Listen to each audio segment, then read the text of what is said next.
할렐루야, 사랑 축복합니다. 2021년 5월 14일 금요일 새벽 기도 오신 여러분들을 주님의 이름으로 사랑하고 축복합니다. 우리 기도하고 새벽 시간 구별해서 하나님께 올려드렸으면 좋겠습니다. 기도하겠습니다. 여호와께서 집을 세우지 아니하시면 세우는 자의 수고가 헛되며 여호와께서 성을 지키지 아니하시면 파수꾼의 깨어있음이 헛되도다. 아멘. 하나님, 우리를 지키시고 도우시는 분, 우리와 동행하시는 분, 항상 깨어서 우리와 기도하시는 분, 우리의 기도에 귀를 기울이시고 응답하시는 분, 그분이 우리의 아버지여서 감사합니다.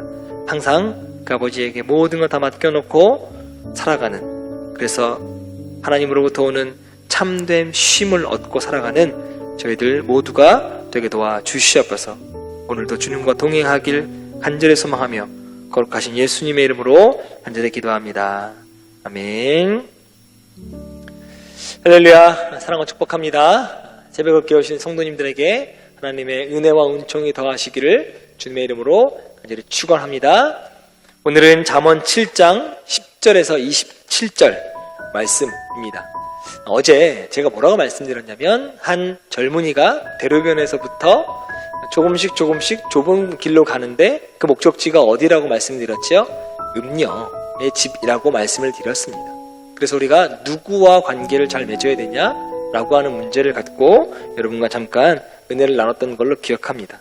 오늘 거기에 대한 다음번 이야기라고 생각하시면 될 것 같습니다. 오늘 본문을 보면, 그러니까 어둠 속에서, 이제 밤이 다 어두워졌잖아요. 이 어둠 속에서 음녀의 집을 찾던 젊은이에게 한 여자가 달려와서 막 그 젊은이에게 입을 맞추기 시작합니다. 근데 그 여자의 옷 차림새를 보니까, 딱 보니까 창녀 옷을 입고요, 이 거리, 저 거리, 저 광장, 이 골목마다 막 숨을 숨기면서 뭐 하고 있냐면 사냥감을 찾듯이 이 젊은 사람들을 찾고 있었어요. 근데 하나가 걸린 거지. 자신의 집으로 걸어오는 이 젊은 청년 하나를 발견합니다. 달려가서 막 안고 입을 맞춥니다. 그러면서 막 달콤한 말로 이 젊은이를 유혹합니다. 젊은이를 만나는 것이 뭐 운명인 양, 하늘이 맺어준 양 막 포장하면서 하룻밤 즐거이 보낼 잠자리와 분위기 다 준비해 두었다. 향수 준비 다 해주었다. 그리고 남편이 먼 여행길을 떠나서 오늘 사랑하는 일에 아무 방해 받지 않을 거다. 안심해라 라고 막 이 젊은이를 달콤한 말로 유혹합니다. 이 내용이 16절부터 20절까지 내용이에요. 특별히 17절 말씀 보시면 누울 자리에 대한 이야기를 하는데, 몰약과 침향과 육개향을 뿌려두었다 라고 이야기해요. 이거 오늘말로 이야기하면 고가의 명품들입니다. 그 당시 아무나 쓸 수 있었던 것이 아니에요. 고가의 명품들이었습니다. 그래서 그 여인의 경제적 환경이 어떠했는지를 이 한 17절 말씀만 보고도 잘 알 수 있습니다. 그리고 19절과 20절 말씀 보면 남편이 은 주머니를 가지고 먼 길을 떠났다라고 하는 그 여인의 말로 미루어서 신학자들은 이 남편이 당시 무역업에 종사했던 것으로 추정하고 있습니다. 결국 17절, 18절, 19절, 20절 이렇게 쭉 말씀을 통해서 본 결과 이 여인은 그 당시에 경제적으로 안정과 번영을 누리고 있는, 큰 부요를 누리고 있는 사람이라고 생각해 볼 수 있습니다. 근데 여러분, 세상 누구라도 부러워할 만한, 그리고 큰 부귀영화를 누리고 있는 이 여인이 지금 뭐 하고 있죠? 밤에 젊은이를 사냥감 찾듯이 찾아다니고 있는 밑바닥 삶을 살고 있습니다. 음녀 행색하고 길거리를 지나고 있는 남자를 유혹해서 간음을 시도하고 있다는 거죠. 근데 이 여인이 거기서 자신의 기쁨과 행복을 찾고 있습니다. 그리고 거기에 기쁨과 행복이 있다고 믿고 있습니다. 이 여인이야말로 비참한 인생이라고 생각합니다. 아마 그녀는 많은 물질을 가지고 있었지만 마음에 공허함이라고 하는 것이 있었을 것 같아요. 이미 정욕의 노예가 되었고요. 이처럼 그래서 추악한 악을 저지를 수밖에 없는 삶을 살고 있는 거죠. 말씀을 통해서 그녀의 내면을 잠깐 살펴보면 만족이 없습니다. 그리고 불안합니다. 마음이 요동해요. 극도로 황폐한 상태에 있다라고 하는 걸 우리가 너무 잘 알고 있습니다. 내적 공허함이 큽니다. 근데 매일 밤 젊은이를 통해서 채워보려고 하지만 이 모든 것들을 채울 수가 없는 삶을 살아가고 있습니다. 무슨 의미가 있나요? 소유의 넉넉함이 인생의 참 만족과 평안을 줄 수 없다라고 하는 겁니다. 비단 소유만이 아니에요. 건강도 포함됩니다. 뛰어난 학문도 포함됩니다. 뛰어난 외모도 마찬가지예요.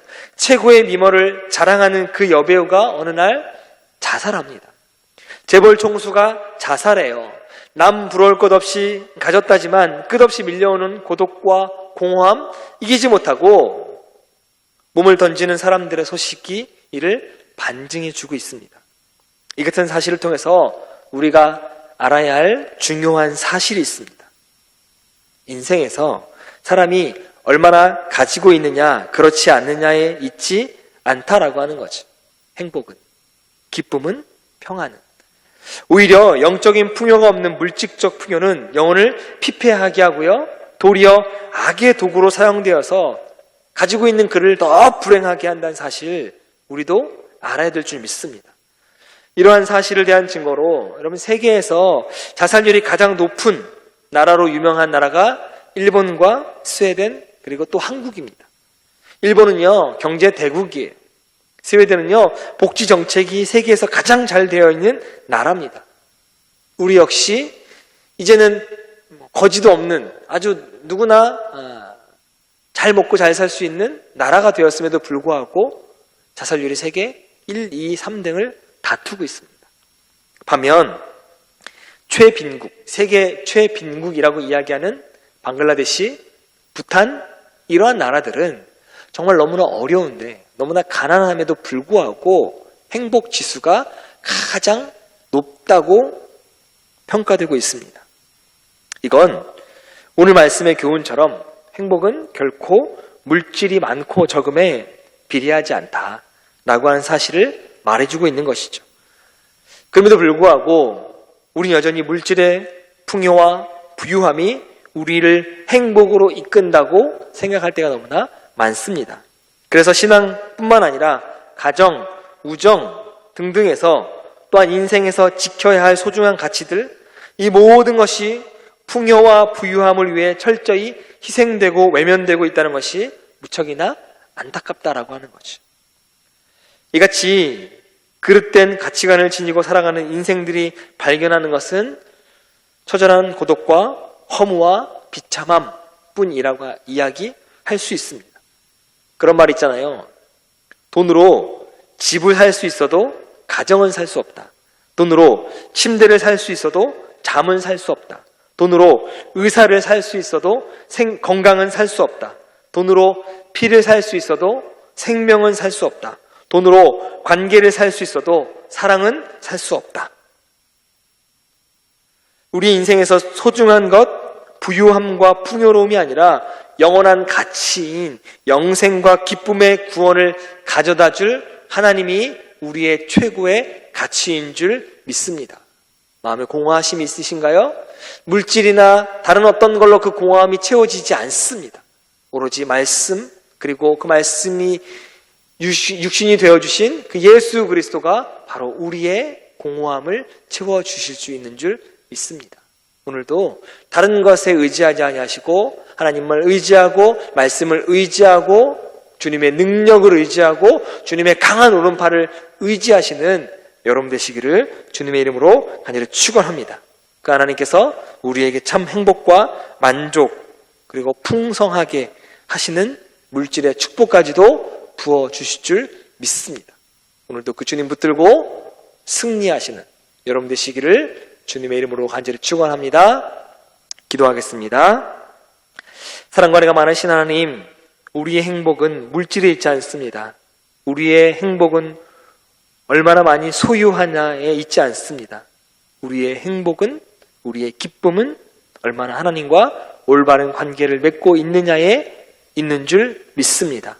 하나님과 올바른 관계를 맺게 도와주시옵시고 하나님으로부터 흘러나오는 기쁨, 평안, 세상이 줄 수 없고 세상이 대체할 수 없는 그 은혜를 매일 받아 누리는 사랑하는 약대의 모든 성도님들 되게 도와 주시옵소서. 오늘도 기도하는 모든 기도 제목들 위에 임재하셔서 크고 비밀한 일들이 일어날 수 있도록 더욱더 부르짖을 때마다 평안으로 기쁨으로 갚아주시는 하나님을 만나게 도와 주시옵소서. 감사드리며 거룩하신 예수님의 이름으로 간절히 기도합니다. 아멘. 네, 지금부터 잠언 7장 10절에서 27절 말씀 안으로 들어가셔서 하나님의 은혜를 깊이 경험하시길 바랍니다. 그때 기생의 옷을 입은 간교한 여인이 그를 맞으니 이 여인은 떠들며 완악하며 그의 발이 집에 머물지 아니하여 어떤 때에는 거리, 어떤 때에는 광장, 또 모퉁이마다 서서 사람을 기다리는 자라. 그 여인이 그를 붙잡고 그에게 입맞추며 부끄러움을 모르는 얼굴로 그에게 말하되, 내가 화목제를 드려 서원한 것을 오늘 갚았노라.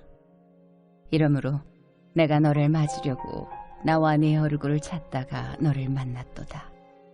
내 침상에는 요와 애굽의 문이 있는 이불을 폈고 모략과 침향과 계피를 뿌렸노라. 오라, 우리가 아침까지 흡족하게 서로 사랑하며 사랑함으로 희락하자. 남편은 집을 떠나 먼 길을 갔는데 은주머니를 가졌은즉 보름날에나 집에 돌아오리라. 여러 가지 고운 말로 유혹하며 입술에 호리는 말로 꿰물어 젊은이가 곧 그를 따랐으니 소가 도수장으로 가는 것 같고 미련한 자가 벌을 받으려고 쇠사슬에 매이러 가는 것과 같도다. 필경은 화살이 그 간을 뚫게 되리라. 새가 빨리 그물로 들어가되 그의 생명을 잃어버릴 줄을 알지 못함과 같으니라. 이제 아들들아, 내 말을 듣고 내 입의 말에 주의하라. 내 마음이 음녀의 길로 치우치지 말며 그 길에 미혹되지 말지어다. 대저 그가 많은 사람을 상하여 엎드러지게 하였나니 그에게 죽은 자가 허다하니라. 그의 집은 스올의 길이라. 사망의 방으로 내려가느니라.